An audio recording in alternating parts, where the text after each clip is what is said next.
How to add a business to Yelp. Hi everyone, I'm here to assist you today. Without any delay, let's jump right in.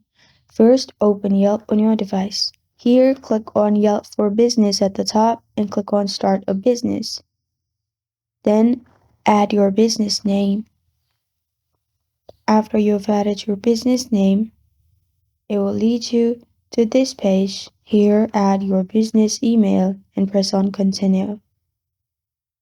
After you press on Continue in here, it will lead you to this page, add your business number.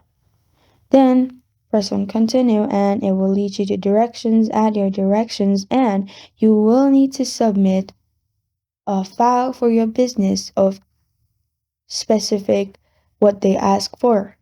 And after you submit and your business is legit, then they will accept your review. And after that, you can simply add your business. And this is how to add a business to Yelp. Thank you for joining me today. If this video helps you out, please leave a like and subscribe for more. Got a question or want to suggest a topic? Comment below. Thank you for watching.